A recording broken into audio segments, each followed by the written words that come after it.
Welcome to For the Long Run, the podcast exploring the why behind what keeps runners running long, strong, and motivated. I'm your host, Jonathan Levitt. I've been running for a few years now and have the privilege of meeting many incredible runners on my travels all across the country. This podcast is intended to share those amazing conversations. As a little disclaimer, we had some audio quality issues right at the beginning. We turned our video off and it was fine for the remainder of the episode. I hope you'll bear with us for the first minute or so. Enjoy. And welcome back. I am here in Boston. I'm here in Boston, but my guest, Kaci Lickteig, is not in Boston. She is joining in from, are you in Nebraska today? I'm Omaha, Nebraska. There we go. All right, cool. So first question, who is Kaci? That's an interesting question. Kaci is a physical therapist / road trail ultra runner. Live here in Omaha, so have 2 dogs. You can hear them. I don't know what else. That's a good starting point. So you've done some long distance racing, you've done some road racing. What got you into running initially? Very interesting.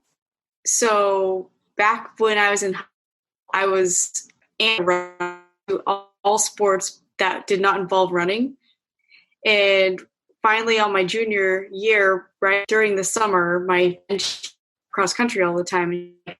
We only need one more person to be a team. Would you be able to come out for cross country?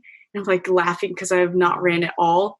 And she's like, please. So of course, being a best friend and I want to hang out with her, I was like, yeah, okay, I'll join. So literally that's kind of what kickstarted me into running. And man, it had to grow to be a passion for a while because I couldn't run even a half mile at that point. But it just became a passion for me just because you could see how your improvement was day in and day out, and you got out what you put into it. So that's cool. So it took sort of a community aspect to get you into running. Would that be a correct assessment? That's very true. Yes. And is that why you still do it?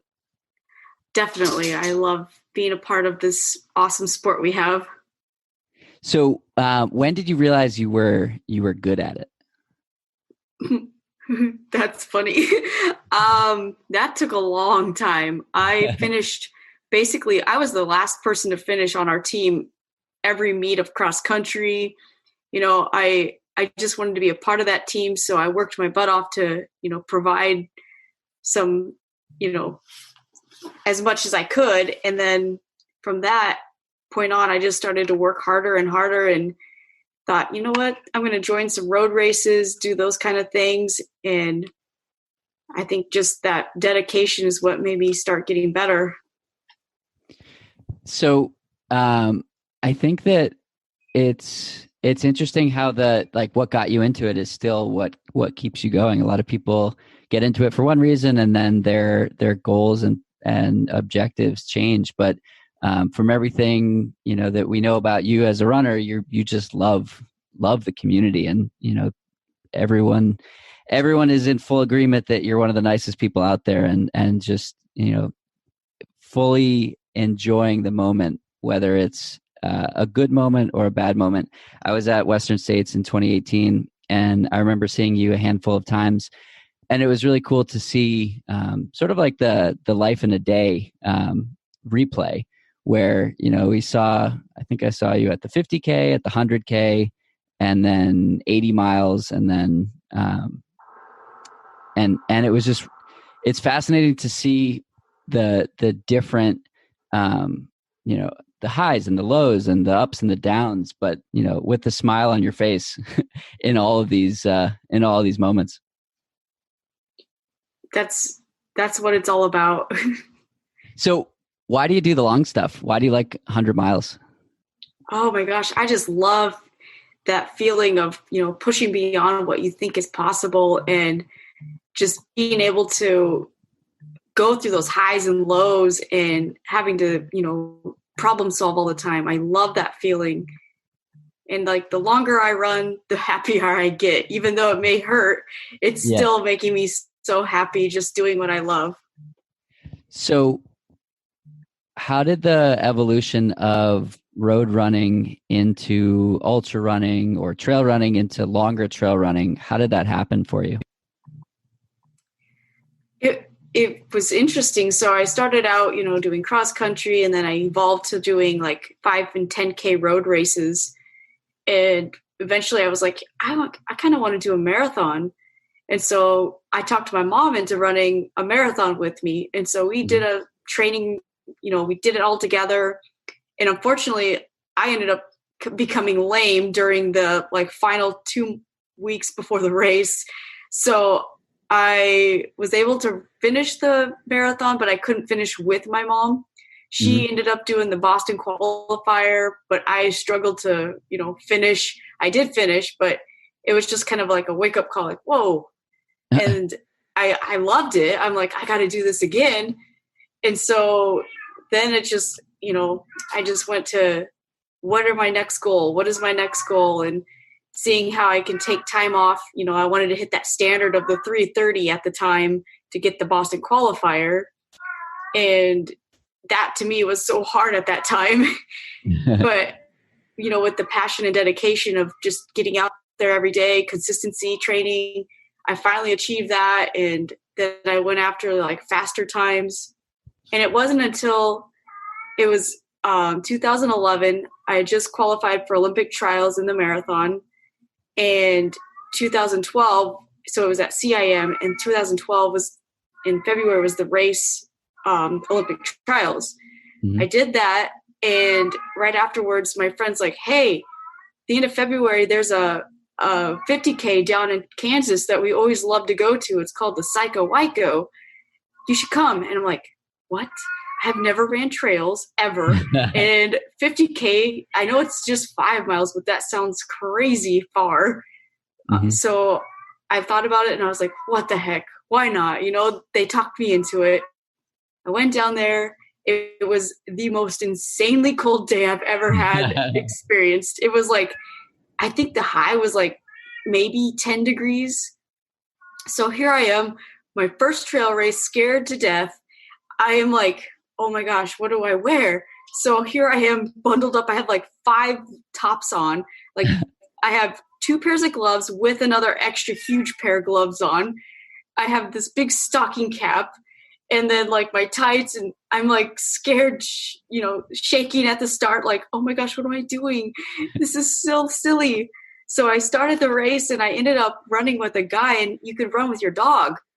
So his dog was named Tina, and the guy's name was Larry. So I ran with Larry and Tina for basically 2 of those loops. It's 10-mile loops. And then the last loop, I was like, I feel really good. I'm going to, 10 miles, I'm going to see what I can do. And I finished that race, and I finished having the most exciting time in my life. Like I loved every moment of it. And ever since then, that hooked me. And even in that first race, it's like that uncertainty that you seem to thrive on. I do. I love to see what I can do. What my mind thinks I can't. I like to see what my body can. So what are you thinking about? What were you thinking about at mile 20 or in Western States or 100 mile? What are you thinking about at the 100K?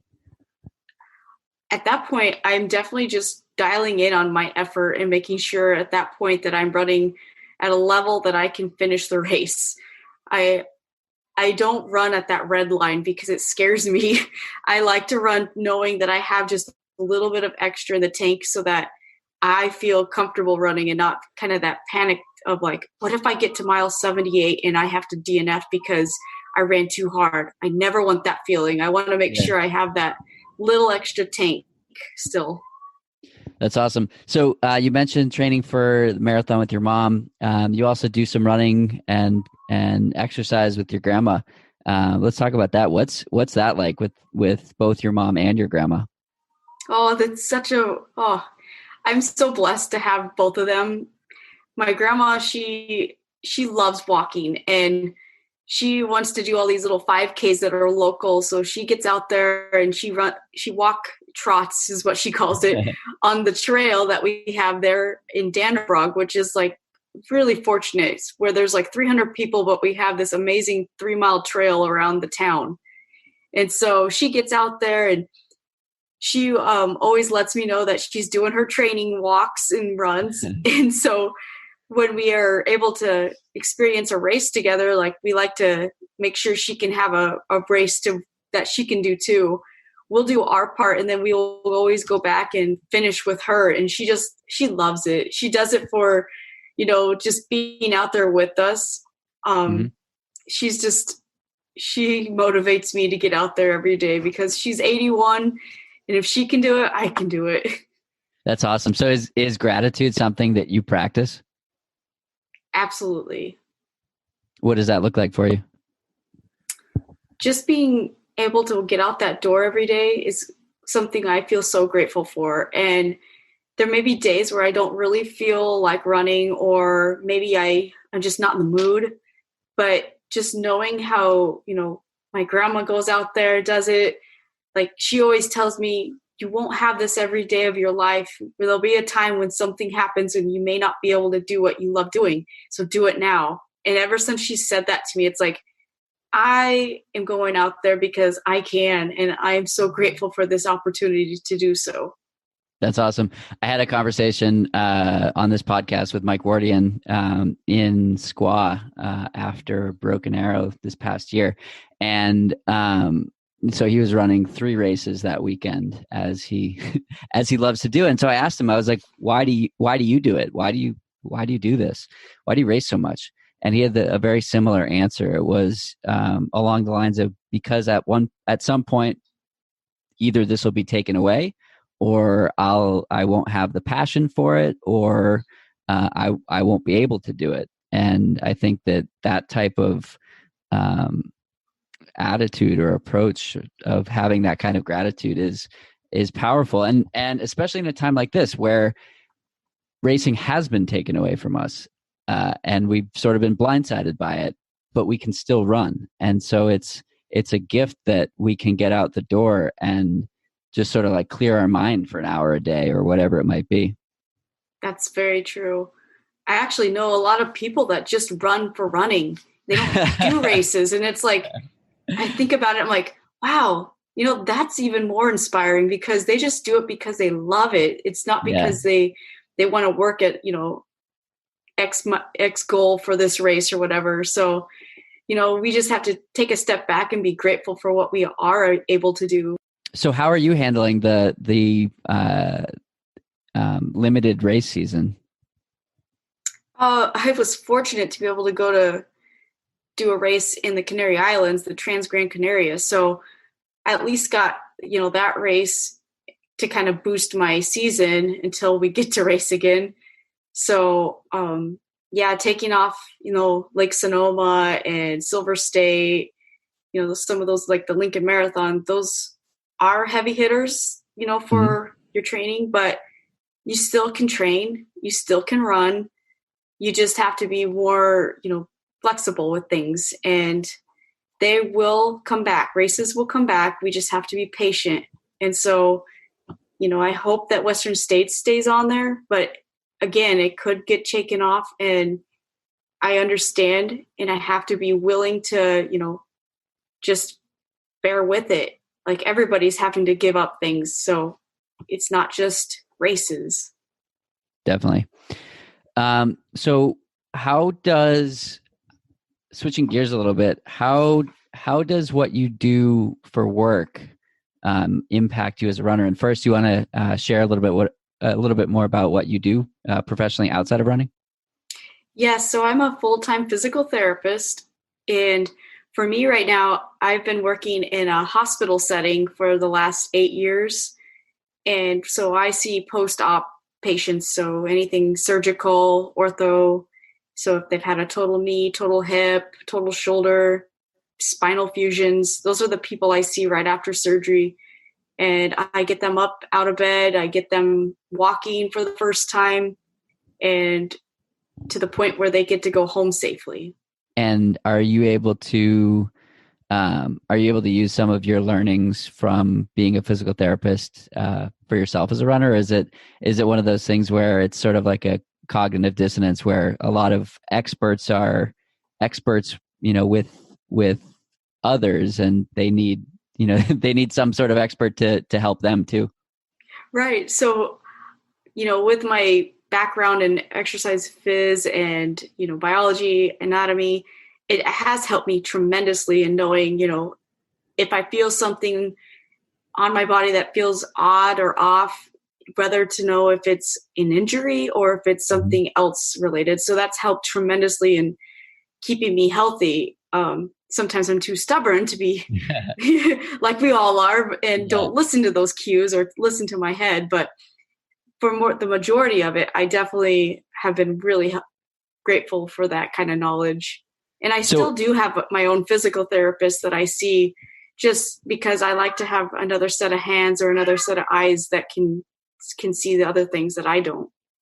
so how do you make the decision between pushing through like a niggle or taking rest for an injury? Where is that line for you, or how do you decipher that on somebody else?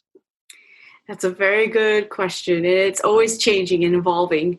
So for me, I depict if it's going to be something tendinous, muscular, or nerve, or bone, and Hmm. then decide, okay, how much is this limiting me? How much is it am I compensating for it? If I'm compensating, then that's a big red X. That's going to cause something else to flare up. So it's like, Yeah, nope, we're going to take some time off, cross train. Um, it's the most important thing is that you don't compensate, and then it's not changing your gait pattern, and doing your stretching and exercises is huge to keep you from having those injuries that flare up. for sure. What do you do from a prehab perspective? Since I used to not do much because I thought, oh, nothing's going to affect me. I'm Invincible. fine. Yes. Aren't we all like that for a while? Yeah.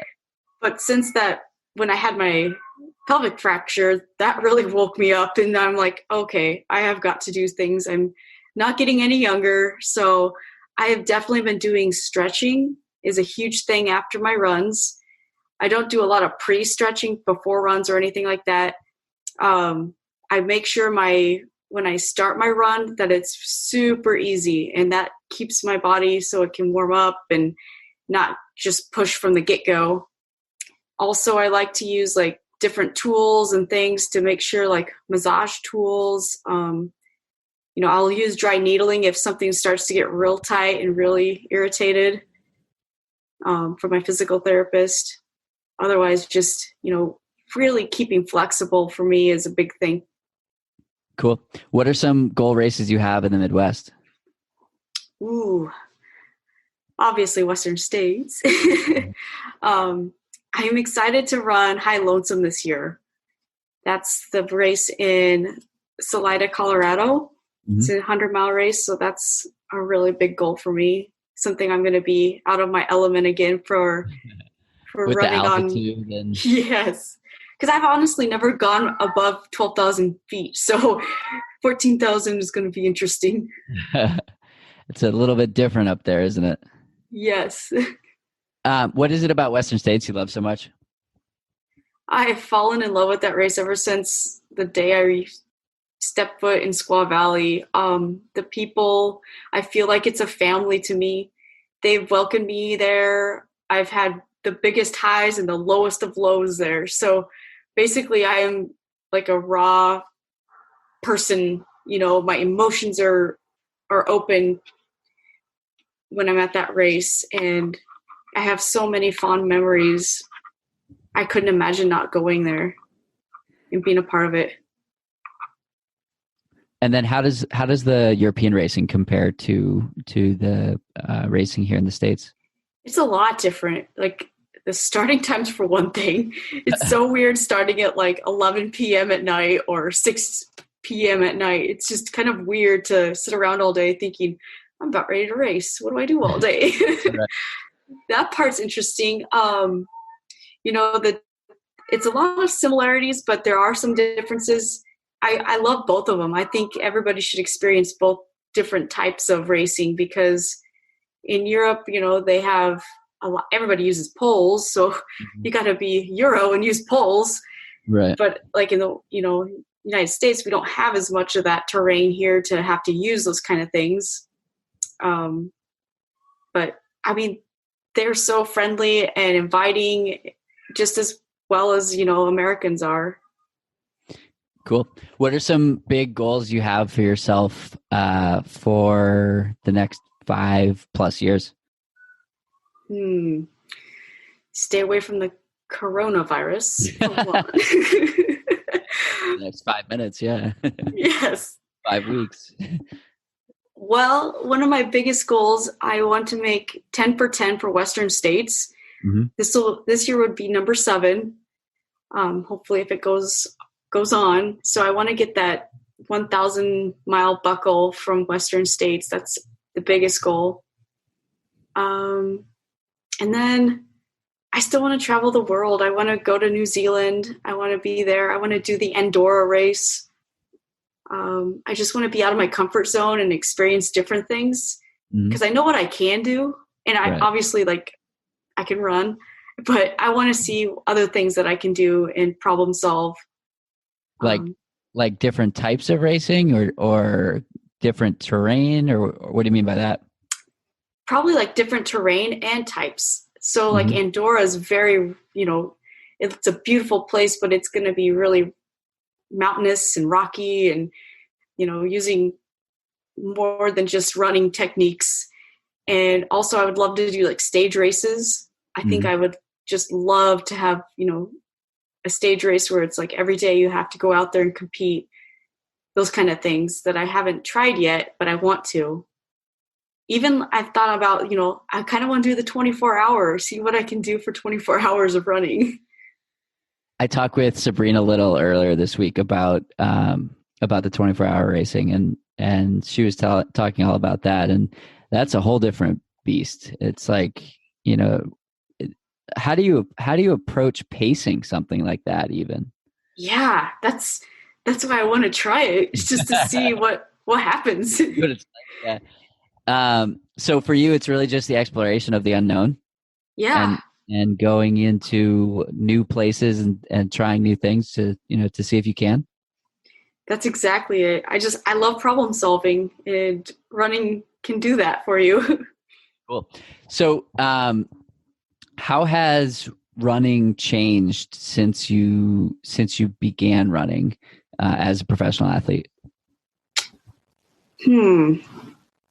Well, I've learned a lot throughout the years. I've learned, what I'm good at, what I need to work on, things like that. I know what stresses me out, what doesn't stress me out. So that's been helpful. How has your relationship with social media changed, or your use of social media changed in the last few years? Yeah, I was like not on anything but Facebook. I remember, and back in the day when MySpace was on, I remember using that. But now it's like I've broadened my social media, so it's now I can just have the 3 main ones like Facebook, Twitter, and Instagram. But I try to keep that as a positive platform for people and something that can be helpful for others. Not something that's negative or that's degrading other people or anything, because that's not who I am. So I stay real, and I will obviously show my lows or whatever, but that we all can come out of those lows. For sure. Yeah, I think that's what it's all about. It's sharing the story and bringing others along for the ride. So what's been your experience as a sponsored athlete or working with brands? How has that evolved as the years have gone on? And the reason I ask is I think that a lot of people who listen to this podcast are amateurs, and they sort of enjoy the behind the scenes insight from athletes like yourself. Yeah, so I started off back in, I think it was 2013 when I first started really doing trail running. Maybe it's 14, but I ran into Scott Jaime, who was on the Pearl Izumi team at that time, and he was like really great about saying, "Hey, you're up and coming. I think you'd be great as a part of this team." And at that point, I was like, "Wow, I don't even know. Like this is blowing my mind. Like, what do I have to do?" And he's like, Right. "Basically, you just wear the jersey that we give you. Send out little sponsor things." So it was like really low key. It was just like, I'm wearing this cool jersey. I'm part of a team. I love this. So I was on that team for, a year, and then it dissolved because they went back just to biking, which was really sad because I had a lot of cool teammates at that time. And when that happened, that's when Nike was like, "Hey, we've watched what you've done. We would love to have you on the team." And I was like, "Oh my gosh, this is mind blowing. Like, Nike, who, this little person from Dannebrog, Nebraska is actually going to have Nike talk to them?" I was just like floored. And so I was on, the Nike trail team for 3 years, and I loved it. But at that point, it was like they were wanting me to do too much social media stuff that, I'm not comfortable with that, and doing like, daily posts and everything. And it's like, I have work to do. I can't just go out and do all these pictures and stuff. So I was just like, yeah, unfortunately I have to like decline being on the team again, which I had awesome teammates too. So then, Ultra's like, "Well, we'll pick you up and we'll just make you have to post, 3 times a month and things like that." And I'm like, "Okay, I guess." So that sounds fun. So I was able to do that, and I couldn't wear the shoes. So I was really bummed. I just could not wear the zero drop. I tried and I tried and I tried. I'm like, my body's not made for this. And they were so, they were really grateful for me being part of the team and trying it. And they understood that, it's not for everybody. So yeah, then I was like, I have to have a stack in my shoe that I know I won't injure myself, and I need to feel confident. And thankfully Hoka, I've been on their team now for almost 2 years, and I love them, and I love the shoes and the people. I am so grateful. It's been remarkable. And they don't push me into racing, they don't push me into social media stuff. They just let me do my own thing, which is huge. And it's like they promote that action speaks louder than words, basically. So, just get out there, do what you do, and that speaks enough. Yeah, I think that's awesome. I think that there's a lot of, it's a weird time definitely on social media where there are so many brands, and you can't tell who likes what, or this and that. And at the end of the day, you can sort of read through the messaging, and if you like something, it'll come out for sure. Definitely. And so, yep, go ahead. Oh, diversity is great. I think it's important to have diverse things in life. For sure. How do you feel about balance? As in, like, just running ratio, or? Yeah. It's important to have. Right now, I'm not doing great with balance because I am on a 14-week quarantine, or 14-day quarantine. And so I'm like at home, like, what do I do? Oh, I'm going to go for a run. What do I do again later? Oh, I'm going to go for a run. So I love having work be a part of my balance. Yeah. I miss it right now. But it makes me more grateful for it. That's for sure. But it is important to have balance. Like, you can, find yourself in a rut, and you need to have something else to take you out of that rut and to, keep you so you stay healthy and stay not just physically, but mentally healthy too. For sure. So for someone looking to move up in distance in ultras, what do you suggest? I would definitely, start off with a 50K. That's a great step forward. If you've done a marathon, 50K, I would not recommend going from a marathon to like 100K. I mean, that's just a lot of work for you. It's a lot of unknowns. There's a lot that can go wrong. But when you start that process of like kind of step stoning up, and from marathon to a 50K to the 100K, you know, or 50 mile even. Yeah, That's huge. You missed a step. There's a 50 mile in there, some 40s around, but Yeah. just, you know, those are important things. And if you can get the confidence, that's the biggest thing. You have to have confidence that you can finish a race, or So at least how do you find that? during training. You Yeah. have to make sure that your training is setting you up for a confident race, because you could be in, you know, you could be signed up for this 50K and say you're like, oh, well, my longest run was 18 miles. I'm really unsure. And say the next person over here was like, I ran a marathon before. My longest run was 18 miles. I know I can finish 50K, you know, that kind of thing. You have to have the right mindset going into it. Do you do any mental training? Every training run is a mental training day. It really is. I think of things like, there'll be certain parts of my run I'll be like, I do not want to run this part. And I'm like, why? And I would be like, you know, this is good mental training. It's like, you got to do this stuff that you don't like always, because it'll help you out in the future. And it really does. It does pay off. So do you like training or racing more?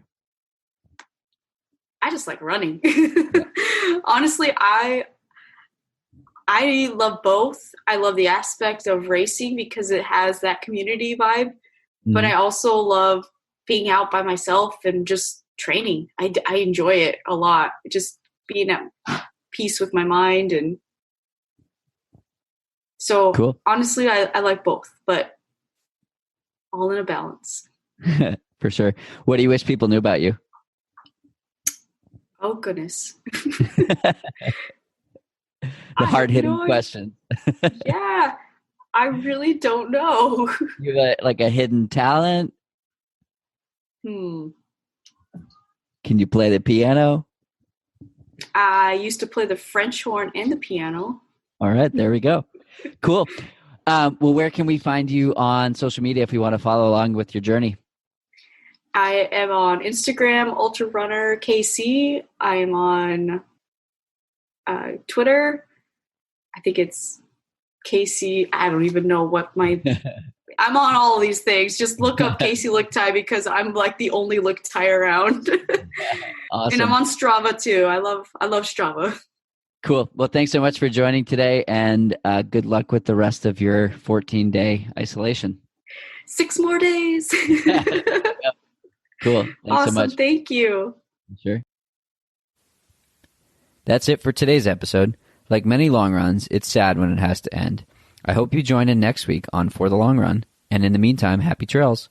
If you've enjoyed this episode, it would mean a lot to me if you shared it so that others can find it and enjoy it too.